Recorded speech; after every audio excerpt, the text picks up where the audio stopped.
After Anna and I divorced, everyone thought I wouldn't give up easily because I had painstakingly paved the way for her, allowing her to become a rising best actress in the entertainment industry. Unexpectedly, just after she won an award, she turned around and fell into the arms of Makoto, the entertainment industry's prince. However, no one knew that I was the one who initiated the divorce because I had set my sights on Makoto's wife, Willow, and even willingly accepted an invitation to participate in a swapping marriage reality show. Chapter 1. After Anna and I divorced, everyone thought I wouldn't give up easily. We met when we were both at the bottom. And then, during our career's upward phase, we publicly announced our marriage. After marriage, I secretly orchestrated things, helping her step-by-step transition from a popular actress to a talented performer. Unexpectedly, just when her transformation was successful and she finally won an award, we publicly announced our divorce, abruptly ending our marriage. All her fans thought I wasn't good enough for her and commented, "Anna did the right thing. You should have left him long ago to shine on your own. A kept man is a hindrance to your progress." However, no one knew that I was the one who initiated the divorce. The male actor Makoto, who was co-starring in her new drama, ate the meals she cooked, drank the soups she made, and when they acted as an on-screen couple, I was still preparing anniversary gifts for her, booking her favorite Western restaurant. However, later on, when I went to pick her up from the airport, I ran into Makoto. He greeted me warmly and politely. He whispered, "You know, our flights will share a blanket this time." He did it on purpose, to make me get divorced, as he wished. I went home and packed up all of Anna's things to send them away. I didn't want to keep any used or dirty items. Fortunately, we didn't have any children. Anna leaned against the door, watching me. Her eyes were arrogant, and she disdainfully asked, "What else do you want?" I replied, "Your phone." She paused for a moment, then handed it to me. During our passionate years together, her heart and eyes were always on me, constantly sharing every little detail of her life with me. On WeChat, I was her only pinned chat. But now, I had been replaced, and I was set to do not disturb for her messages. We had an amicable divorce. She was eager to marry Makoto, and to expedite our divorce, she voluntarily gave me most of the assets. She said she truly loved Makoto. After signing a non-disclosure agreement, on the day she left, I thought we would never be in contact again, until the first month after our divorce.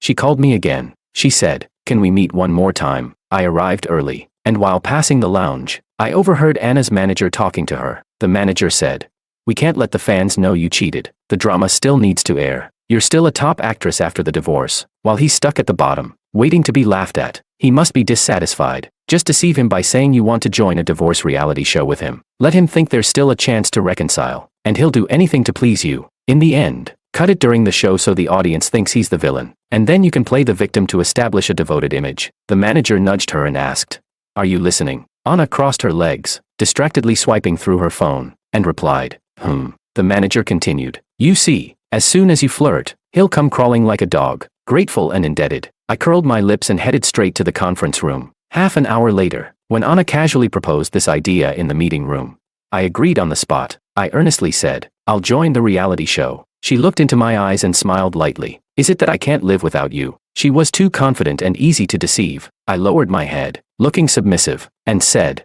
"Yes, Anna. Is there still a chance for us?" Her eyes were cold as she turned her face away and softly said, "It depends on your performance." However, she said, "The script for this reality show isn't what you think. This divorce reality show would air during the time she and Makoto are filming their new drama, to hype up her and Makoto's on-screen relationship. The show is themed around swapping lifestyles and exploring marital issues. Makoto and she would share a room. Meanwhile, I would share a room with Makoto's wife, that 19-year-old Willow, who skyrocketed to fame with a single drama, won major awards, then quickly retired from acting to get married. Anna had taken the spotlight from her. Anna became famous for having a face that was 70% similar to Willow's. Rumor has it that after marrying Makoto, Willow and Makoto live apart. He loves her but cannot have her. Chapter 2. Hot Spring Hotel. 2 rooms, separated by a wall. A variety show live broadcast. Inside the venue, there was an observation room. Outside, the audience was sending live comments. The live comments were buzzing. Anna and Makoto are actually on a divorce reality show, sharing one room and getting so involved. The two have an incredible ship vibe, so compatible. I told you Anna and her husband had no feelings for each other. After all, no one likes someone who drags them down. I've been looking forward to their divorce for so long. The staff put heartbeat tracker watches on Anna and Makoto. She said, "When the heartbeat value reaches 90, you can leave the room." The live comments reacted. Did they break the record? But unexpectedly, both their values stopped at 88. Privately, she and Makoto did everything together. Too familiar, afraid of a slip-up. In the show, however, they pretended otherwise. The live comments discussed Makoto is so polite. He doesn't dare get too close. Makoto, don't hold back. I'll bet our Anna to you. Makoto sat at the doorway. Anna stood on the balcony to get some air. And through a corner, she could see my side of the room. Willow hadn't arrived yet. I was alone, bored, sitting by the bed wearing the heartbeat tracker watch. Someone knocked on the door. It was a tall, well-proportioned woman with curves in all the right places. She wore a light beige trench coat, loosely cinched at the waist, revealing a white tight-fitting top and high-waisted shorts of the same color, subtly outlining her long, beautiful legs and slender waist. She slightly raised her hand to brush back the damp hair from her forehead, revealing her misty, almond-shaped eyes as a light rain fell outside. She exuded a crispness that matched the deep fog of the night. The live comments reacted. My goddess is back. How to judge Anna? No comparison, no hurt, no pulling each other down. Please, I said to Willow, you need to wear this. I handed the other heartbeat tracker watch to Willow. I remembered Anna was very bothered when others said she looked like Willow. In the first year of marriage, I walked with her on the streets at dawn. I was staring at a giant luxury billboard featuring Willow and couldn't move. Anna grabbed my ear with one hand, covered my view with the other, and angrily said, I knew you liked this kind of look.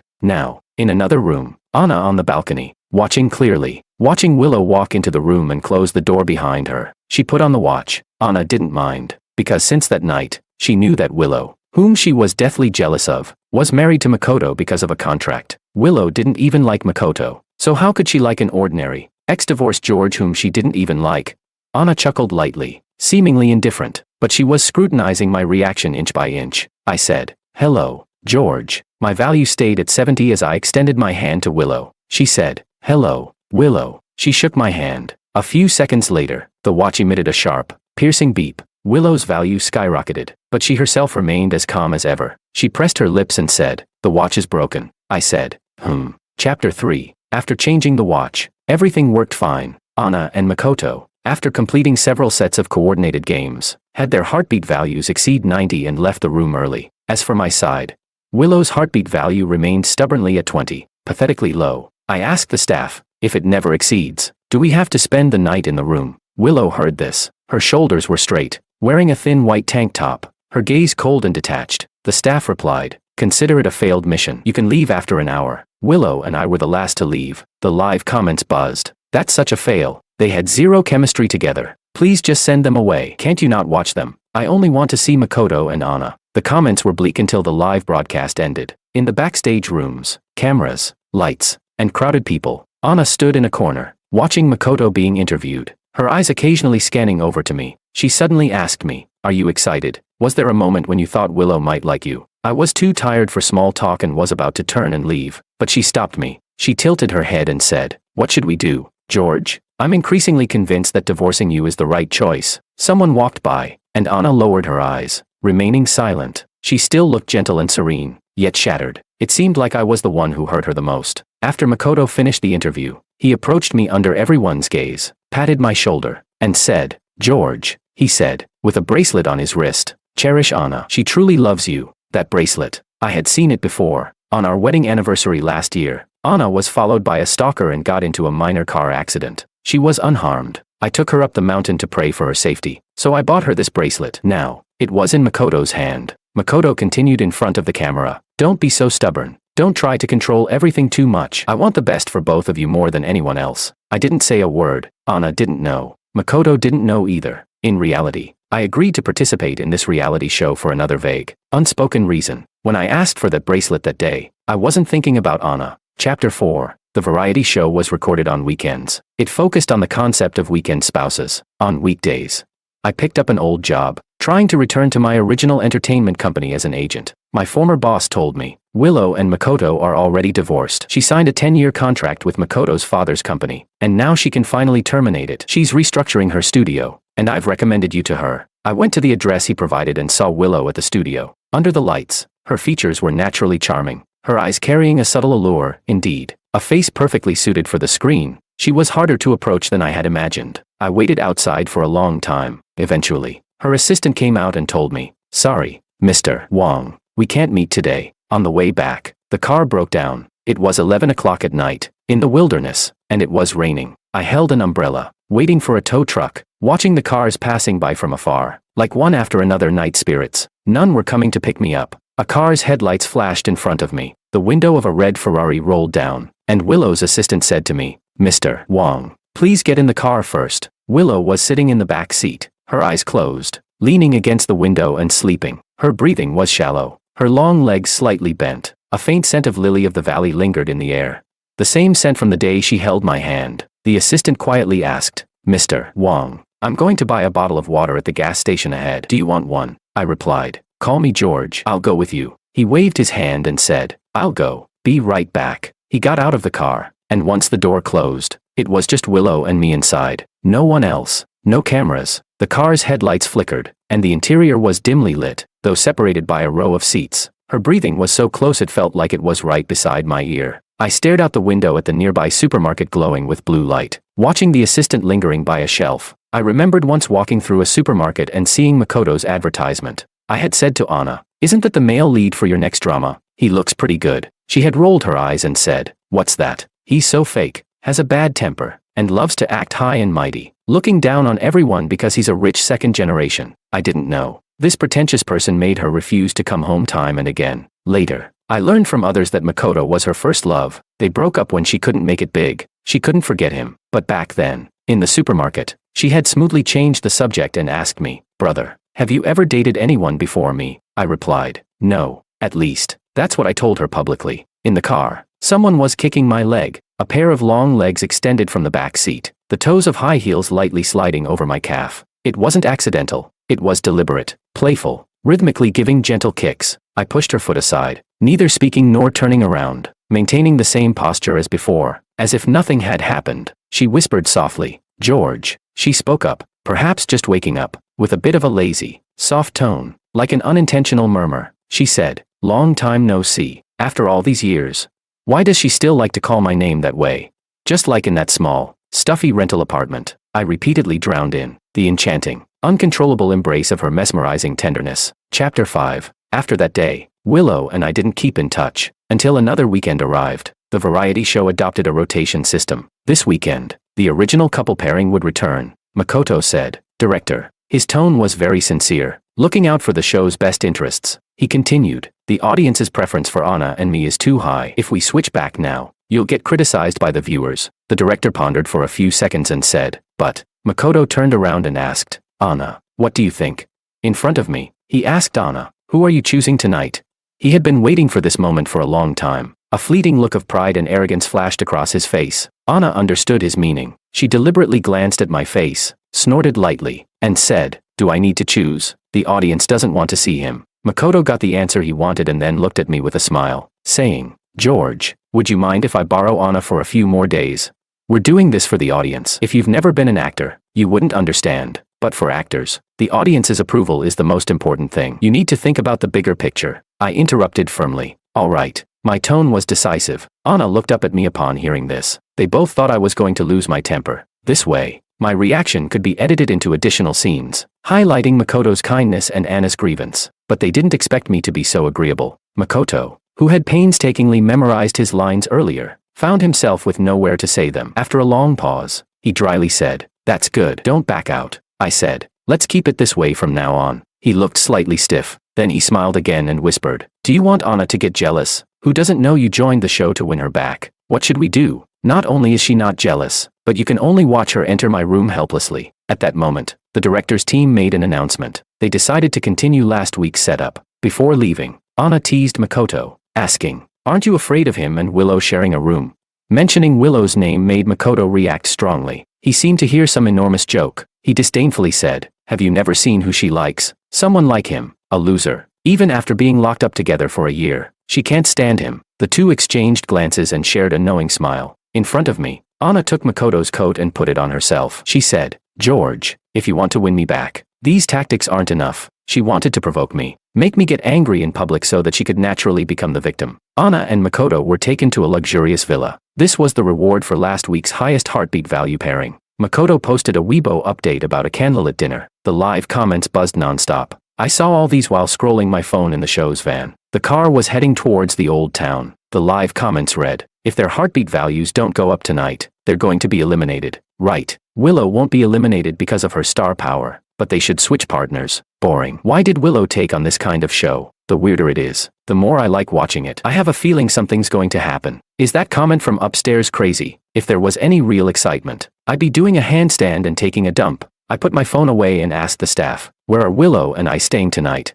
He replied, you both have the lowest heartbeat values and need to accept punishment. So tonight you can only stay at. The car stopped. He lifted his chin, indicating the old residential building ahead. He said, here, the rental apartment. I was speechless. I got out of the car. Only a live broadcast camera inside the car was following me, capturing just my back from a distance. No sound was heard. I stood at the doorway, my mind blank for a few seconds. I took out my phone and called my former boss, who was also my bro. I desperately needed him to give me a reality check. I said, Willow and I agreed to see each other after a long time. He replied, dude, that's one of life's 3 major illusions. Don't overthink it. What else could she be saying besides that?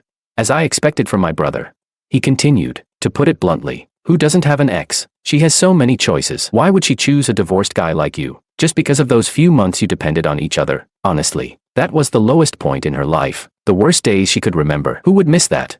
He was right. I hung up the phone. I twisted the door open. The room was pitch black. Willow was standing on a chair, desperately trying to reach the ceiling light. When she raised her hand, her wrist was wrapped in bandages. Seeing me enter, she naturally came down and handed the light bulb to me. I climbed onto the chair, and the light in my hand flickered on and off, just like that old-fashioned tungsten bulb from back then. So familiar. She calmly said, let's eat. A simple sentence without any extra emotion made my unease stand out. I was overthinking it. To her, this show was probably just a public relations move to safely end her marriage. Outside, it was snowing. She was tall, with delicate features, one hand on the countertop preparing the hot pot. She exuded a married woman's aura. I took a picture of her back and posted it on Weibo. It counted as completing the show's task. After eating, she washed the dishes by herself and inexplicably started laying out the bed sheets. Just one bed. I felt a bit embarrassed and reminded her, I can sleep on the floor. She subtly puckered her lips but didn't say a word. In the awkward atmosphere, I tried to make conversation. Do you need a new bandage for your injury? She coldly replied, I can handle it myself. After taking a shower, I came out of the bathroom to find the blanket already spread on the floor. She was taking a long strip of bandage out of her suitcase. Instinctively, I looked away and took out my phone. Anna sent me a voice message. My hands were wet, and I accidentally played it aloud. Anna saw my Weibo post. Her voice message said, can you handle the hot pot? I usually make little cakes, and today I prepared a box for you. When had she ever made me cakes? It was just to maintain her lovelorn persona on the show. I looked at my phone. The overhead light was blocked by Willow. She asked, can you help me? She was holding that roll of bandages. I was speechless. Didn't she just say she could handle it herself? Changing the dressing, wrapping the bandages. I gently squeezed her palm, feeling a wave of warmth from my fingertips. In this northern rental apartment, the heating was insufficient, and the scent of snow mixed with rain seeped through the gaps of the old house. It was clearly cold, yet, she and I kept our distance. I carefully wrapped the bandages. She turned her face to look elsewhere, not like that year in the southern rental apartment.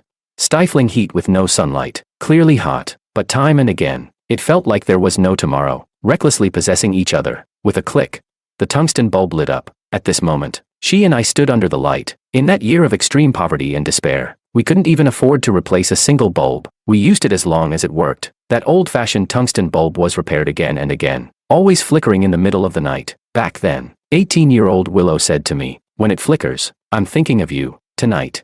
A time when nothing is lacking. The tungsten bulb flickered countless times. I looked down and asked Willow, did you buy a faulty bulb? Her expression froze, and she looked directly into my eyes. She said, yes, I did it on purpose. I was puzzled. Why? She replied, once it's fixed, you won't hear it flicker anymore. I was stunned. She took the bandage from my hand and said, George. She called my name. I asked, what's wrong? She said, do you prefer hot pot or cake?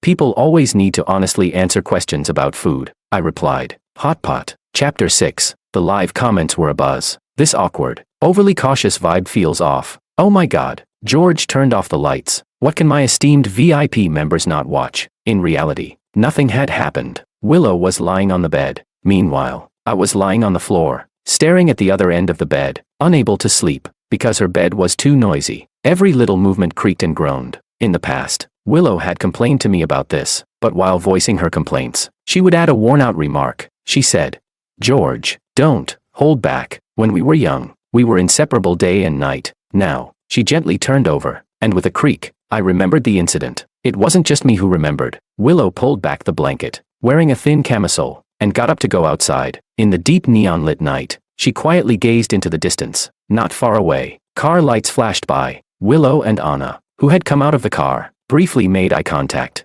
Anna smiled lightly and said, "I'm here to deliver cakes," Anna explained as she leaned in. Peering through the window, she clearly saw the separate blankets on the bed and the floor, not interfering with each other. She smiled knowingly. Anna pouted and said, "I don't have a good way either. George just likes the cakes I make." Despite not being very close and the other person not responding, Anna inexplicably wanted to seek some presence. She continued, "George can't get used to others making food for him. He always wants me to make it for him, and he rejects what others make. He'll be very happy when he wakes up tomorrow and sees them." Anna raised her eyes and said, "By the way, you might not know, I'm his first love. Is that so?" Willow finally replied to her. Anna said, "Why are you lying to me? George joined the show just to win me back. That cake, I didn't see it when I woke up the next day." The live broadcast ended. During the post-show gathering, the four of us met for the first time. I arrived late. Being the last to enter, the staff handed me a microphone. Perhaps the spring was a bit loose, so it kept catching on my collar. Over there,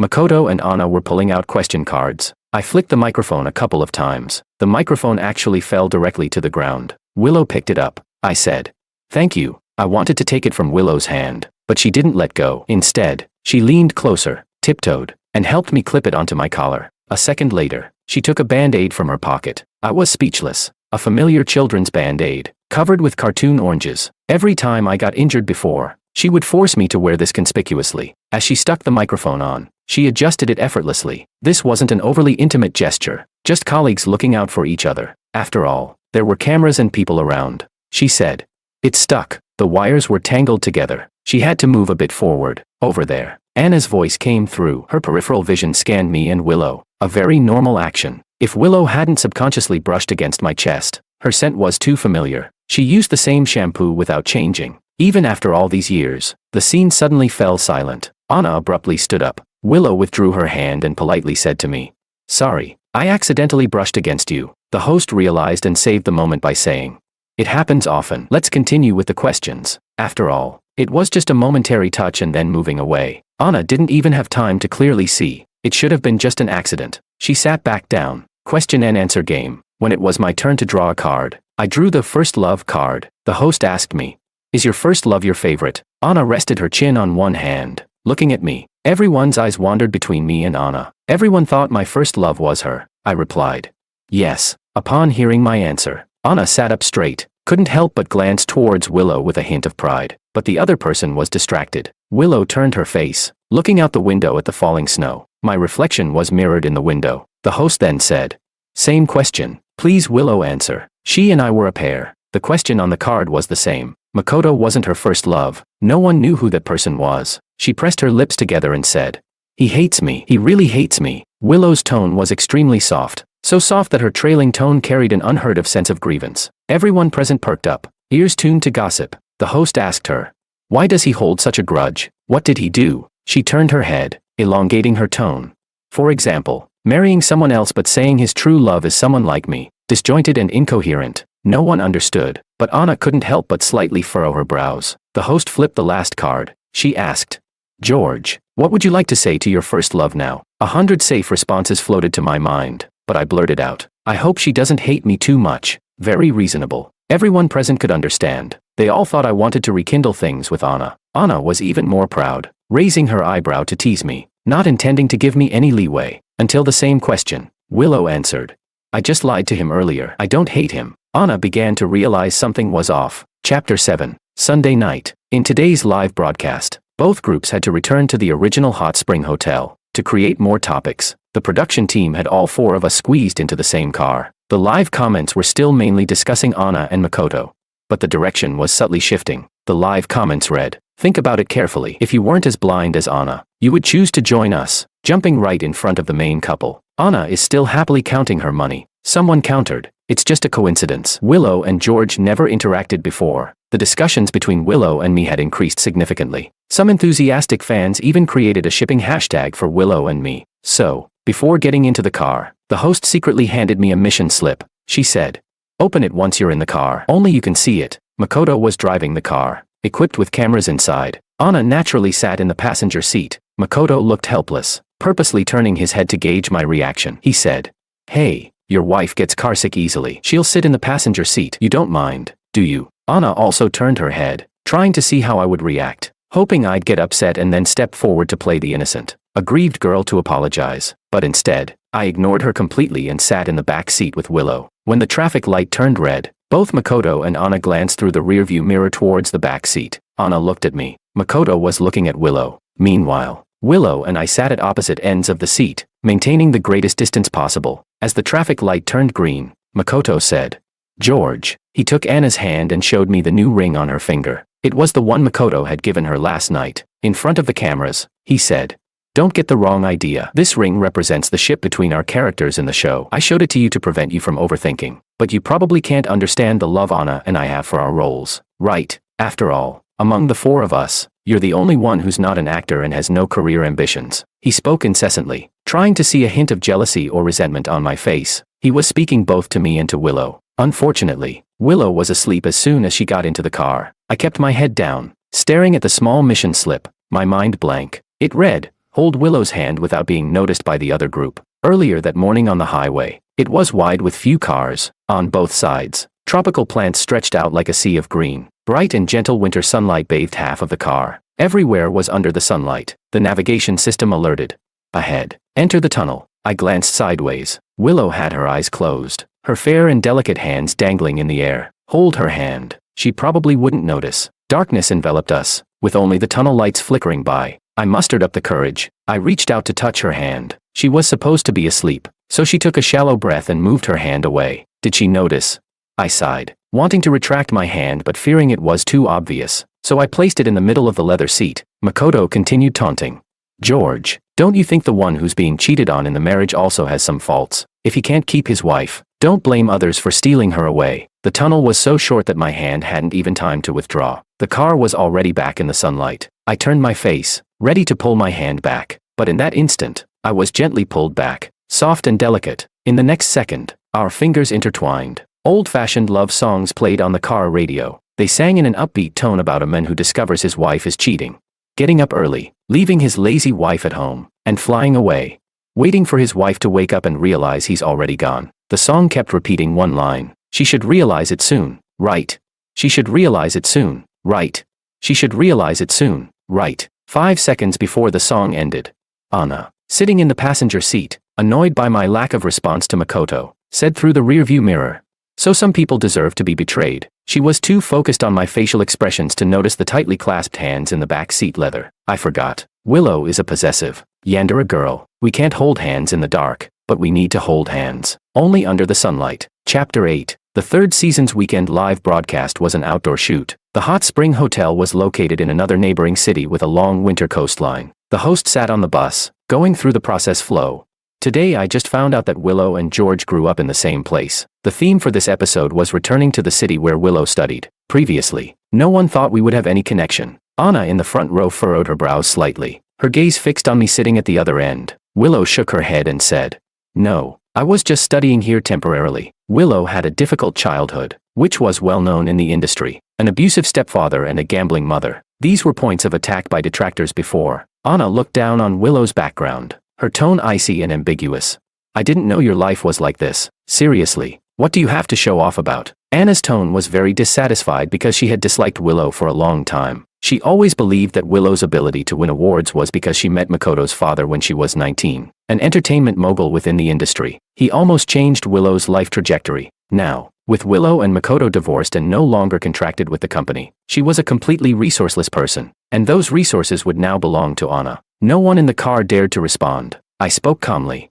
Her difficult past has made her stronger than some spoiled heiresses. Even with such a huge disparity in starting points, some people will always find it hard to keep up. After getting off the car, we walked along the city streets exploring shops. The group arrived at Willow's former school, 13 High School, built along a hillside. The school overlooked a vast sea right outside the gate. Anna walked beside me and asked, "Are you also from 13 High School?" I had mentioned it before, but she never remembered. I replied, "Yes." She let out a light laugh, but her eyes were cold as she asked, "Don't you know Willow?" I replied, "No." With 25 classes in a grade, we weren't in the same cohort. Willow walked behind us. Upon hearing this, she looked up, her dark eyes staring straight at me. Willow said, "He's a year senior student." The term senior annoyed Anna inexplicably. She quickened her pace, muttering about going to the next place. At the bus stop, the host, on behalf of the live audience, asked Willow, "Was your first love also a classmate at 13 High?" She replied, "Yes." Willow had somehow stood beside me, turning her head to listen to the host without looking at me. She said, "He's a bit fierce." Chapter 9. She kept saying that about me, in a grade with over 1,000 students. Logically, Willow and I might never have met after graduation, but if she hadn't always been late, and I happened to be the diligent class officer who tracked latecomers, our paths would still rarely cross. She acted coquettishly.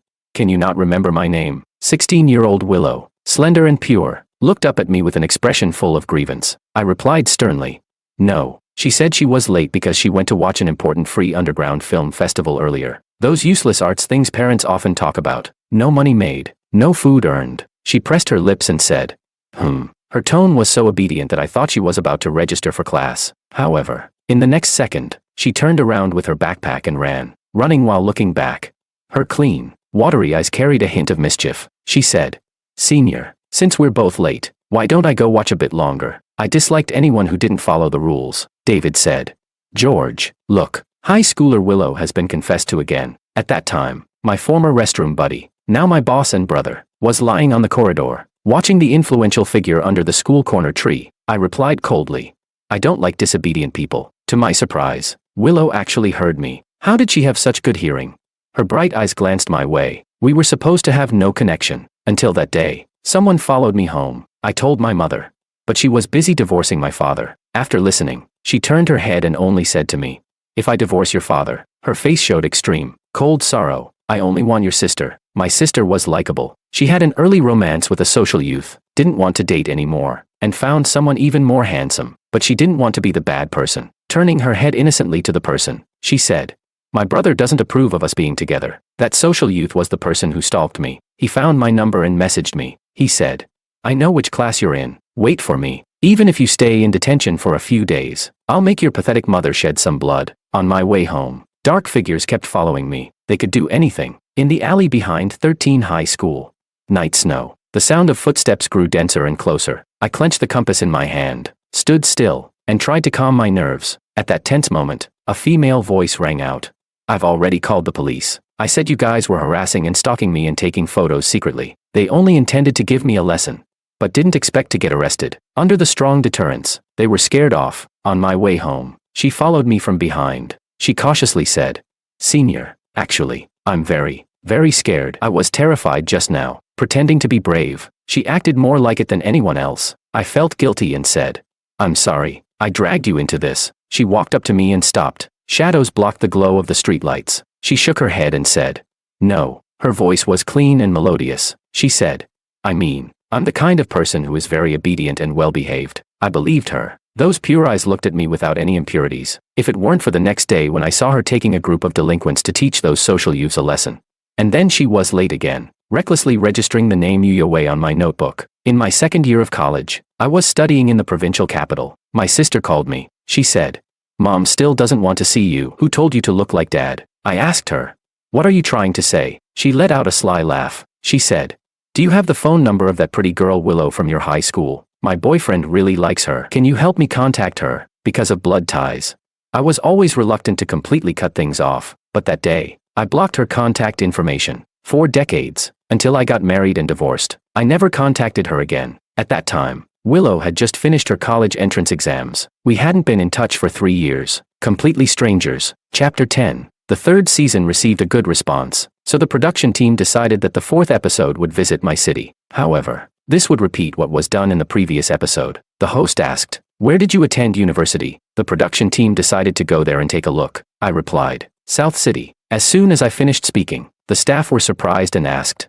"Isn't that also the city where Willow went to university?" Anna raised her eyes, staring directly at me. That strange and palpable unease on her face became increasingly obvious. Before the fourth live broadcast, I bumped into Anna and Makoto's new drama finale. According to her agent's original plan, by this promotional stage, the barrage of insults about me on Weibo should have been overwhelming. But reality was the opposite. Due to my indifference in the show's explosive setup, our eerie ship with Willow was subtly trending upwards. The live comments read, "Although George and Willow aren't familiar in public, it feels like things aren't that simple behind the scenes. I also want to say, The atmosphere in the car during the second episode was a bit strange. I'm sick of it. I have a condition where if Anna isn't unhappy, I'm too happy. Anna's agent turned around and bought time for Anna's years-long search trends. Various terms with my name cycled through several rounds. A small account on the square posted a Weibo saying, "Actually, the two have already divorced." It received over 1,000 likes within an hour. That small account liked every comment supporting Anna and Makoto in the comments section. Half an hour later, it posted a photo of me. In the photo, I looked disheveled and pale. The caption read, "No wonder my wife ran away looking so messy." This photo was taken by Anna when she was suffering from dysmenorrhea at home. At that time, I endured a severe cold to cook porridge for her. She pouted, insisting that when she was uncomfortable, she only drank what I cooked. She coquettishly said, "Take a picture."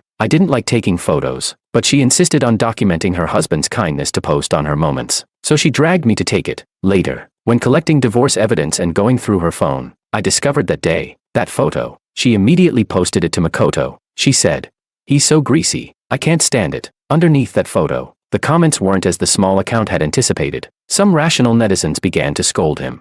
"Is doxing fun? This photo is too private. Seriously suspect your identity. Who doesn't look like this at home?" That small account kept deleting comments and, seeing the situation worsen, had to delete the photo. The night before the live broadcast started, Anna called me to ask, "Did you create a small account to curse Makoto?" She sent me a screenshot. I recognized that ID. It was her fan who was undermining Makoto and Anna. Anna's career was booming, and it was a critical period for her reputation. From the outside, it seemed she hadn't divorced yet and took this explosive variety show to stir up a ship with Makoto, which was simply ridiculous. They thought she was possessed by me. Although it attracted many ship fans, the more combative supporters quickly dropped off. But who would have thought she was also forced into it?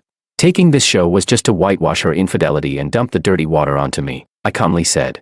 "Those were fans who supported you before. Did you forget?" She questioned. "Wasn't it you?" I replied. "Of course not." Her remarks made me laugh. I was about to hang up the call, but she said, "Anyway, Makoto is so unhappy because of you. Even though I know it might not be your fault, can you apologize?" I laughed.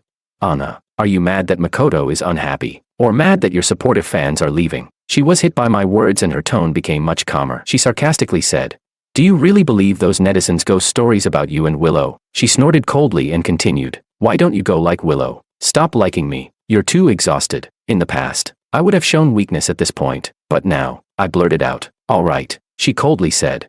"I knew you wouldn't agree. Why are you so spineless?" She spoke smoothly, only to realize halfway through. Surprised, she asked, "What did you just say?" I was too lazy to repeat myself and hung up the call directly. During the weekend live broadcast, Anna's agent was waiting for me to lose my temper, but unexpectedly, it was Anna who had the problem. Makoto helped Anna blow her hair. After finishing, Anna coquettishly leaned towards him. Nothing unusual, but there was a small issue. When she coquettishly called out, she said, "George, love you." As soon as she said it, she didn't realize something was wrong. Only when she saw Makoto's stiff expression did she realize what she had said. That night, Willow didn't attend the live broadcast. Last year, Willow made a comeback, and her film was nominated for top international awards. Tonight, her flight was leaving for abroad. I wandered alone in this city that had been familiar to me years ago. When I returned to the hotel, I saw Anna waiting for me at the door. Wasn't she supposed to accompany Makoto for dinner?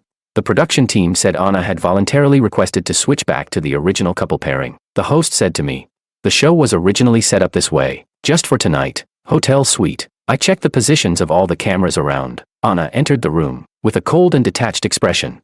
On the brown glass table, there was a spread of dishes. She said, "Let's eat. I made this myself." After being married for so many years, she had never done this before. Seeing me not picking up my chopsticks, she asked, "What's wrong, George? Aren't you enjoying your meal over there?" I confessed, "Looking at your face, I can't eat." Her pupils constricted. She frowned and pressed her lips together, trying hard to suppress her frustration. Finally turning into a gentle smile, she said, "George, I only accompanied Makoto for 2 weeks because of work. Why are you still so stern? It's all for work needs. If you care, then let me apologize to you." Anna was so gentle and serene in front of the camera. She also habitually thought that as long as she showed a little goodwill, I would meekly follow along, but I wasn't like that. When I moved things to another room, her face turned red. She sat alone at the dining table, watching the dishes slowly cool. I didn't leave the room again. She let out a dissatisfied snort and immediately called for room service, dumping the entire table of food. That night, I didn't sleep well, especially in my dreams. I was kissed, left on my cheek, light but real. Carrying the coldness of a hurried winter night, the room key was accessible to every staff member. so I couldn't determine what happened yesterday. The next day after the live broadcast, during breakfast, Anna was in a good mood. After last night's performance, the audience's perception of her had improved significantly. The live comments read, "I feel so sorry for Anna. Why does George have to do this? This show is just a couple swapping romance reality show. Even though it's unique, why did he still join? Makoto, come save Anna." The comments above are messed up. Anna called Makoto by the wrong name. It's disgusting for fans.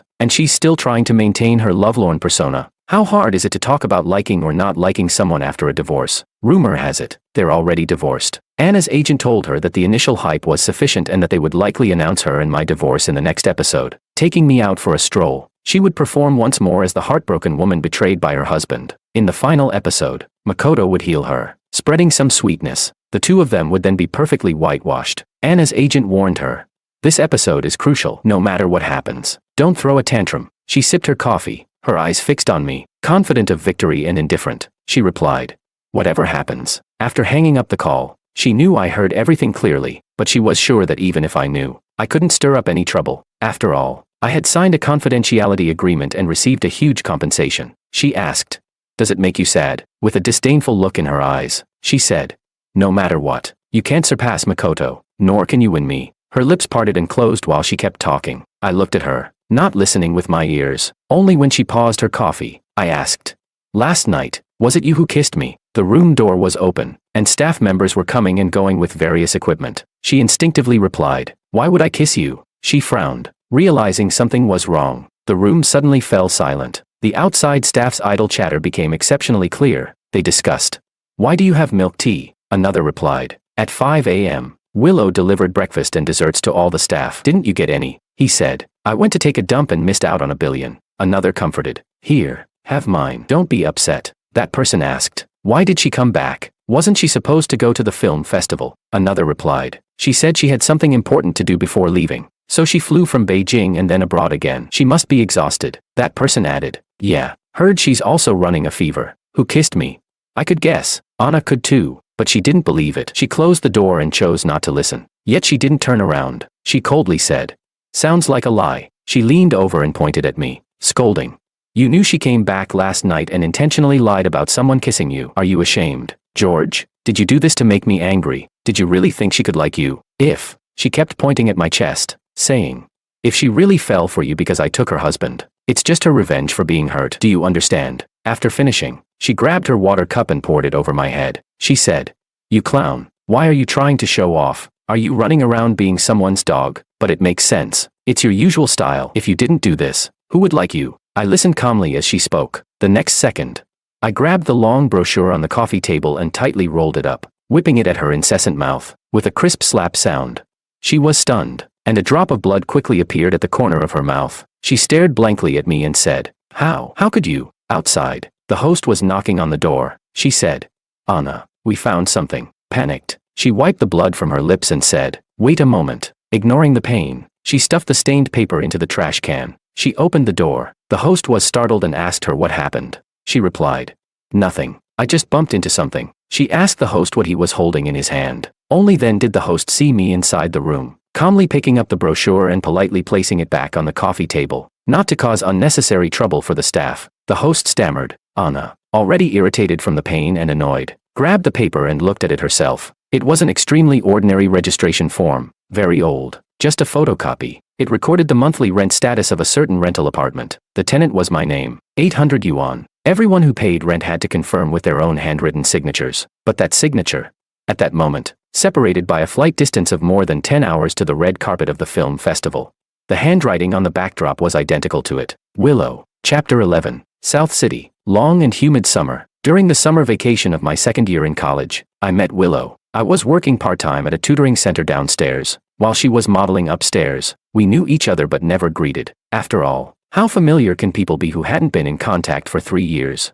She would come back to school, crossing the entire city, a whole 3.5 hours on the bus. Meanwhile, I had rented a temporary apartment nearby. That hottest night of the summer was a typhoon day. I was the last to lock the door. I saw a group of people laughing and talking as they passed upstairs. Willow stood out even more, standing out conspicuously in the crowd. She never once looked at me. When I reached the elevator, they had already left. It was empty. Actually, a simple greeting would have been nice. After all, we were former classmates. I grabbed my backpack and went downstairs. The night the typhoon came, it wasn't raining. The sky, which should have been like a splash of ink, was dyed an unusually deep pink. Willow was standing there, wearing a fluffy skirt suit and paired with low twin ponytails. She looked very obedient. Her eyes were defenseless. Under the porch light, those eyes carried the clarity of a summer night. Like a stray little kitten, she pitifully said, "Senior, the bus is cancelled." That night, I took her back to the single-room apartment I had rented for 800 yuan. The bed was pitifully small. Later, when she stood on the stage of the highest award ceremony, receiving the Best Actress award and being chased by the audience, I was still in that tiny rental apartment eating instant noodles. The only thought flashing through my mind was one thing.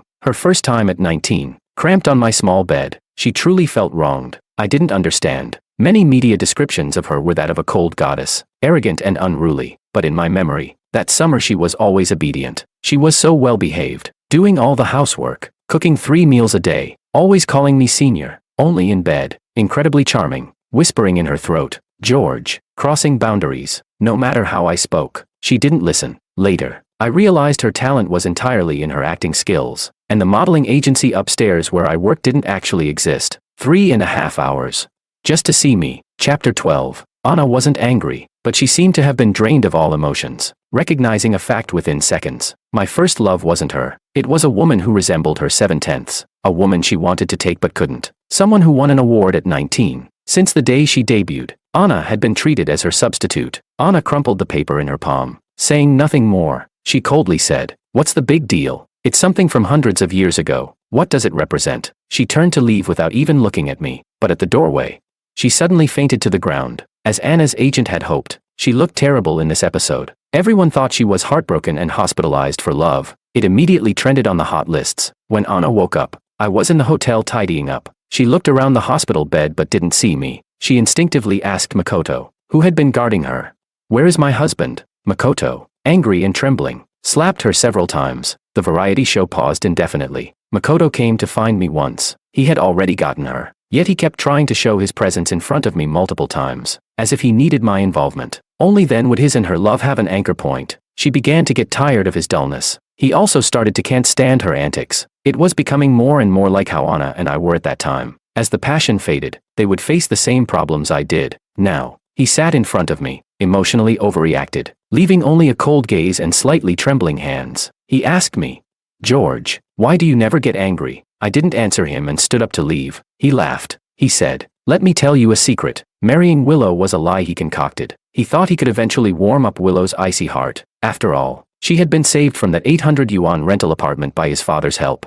She would still be an 18-line minor internet celebrity otherwise. He thought she would at least admire him, because Willow spent her life rushing to Rome, while Makoto was born in Rome. But she didn't." Makoto said, "I thought a woman like her would never love anyone. But do you know what I discovered after getting married? All her passwords were 207. At first, I thought it was someone's birthday, but later I realized it was the door number of that crappy rental apartment. Turns out she always thought of the person she loved during those unbearable times. How ridiculous. I had more vacation days, finished processing my visa, dragging my luggage to the airport, and sitting in the lounge watching a drama. A person sat next to me, fully armed. It was Anna. She whispered, "We need to talk." At the airport, in front of the large glass windows reflecting the blue sky, she wore a black dress, looking much thinner. She asked, "What was your real reason for joining the show?" She asked herself.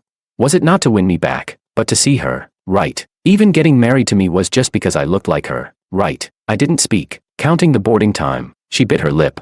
"George, is it fun to lie, to treat my feelings like a prank and act like someone's dog?" I interrupted her. Asterisk, where are your feelings coming from? Asterisk, you're the one cheating, the one saying you love Makoto so much, the one who actually wanted to smear me by taking the show. I'm just repaying in kind. Why are you acting like a victim? If I really were a simp, would you feel guilty questioning me like this? Anna, it's what you said yourself. I returned her words.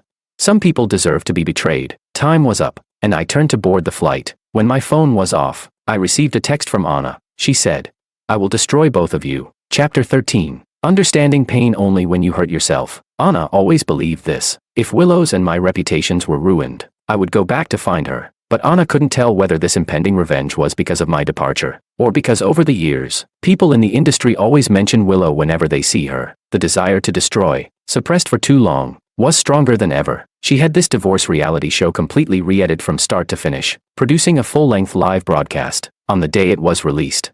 She specifically chose the day Willow received her award on stage. Anna's Weibo only posted one sentence. He was the one cheating. Divorced. Public opinion erupted. Anna and her agent both thought this was a first-move advantage and they were sure to win. George is just an amateur, and Willow has no resources. Their team can't keep up. A whole night passed. Anna was shaking with excitement, not even having time to open Weibo and celebrate. Then the door was knocked. She was arrested. Her agent was also arrested. On the day of the agreed divorce.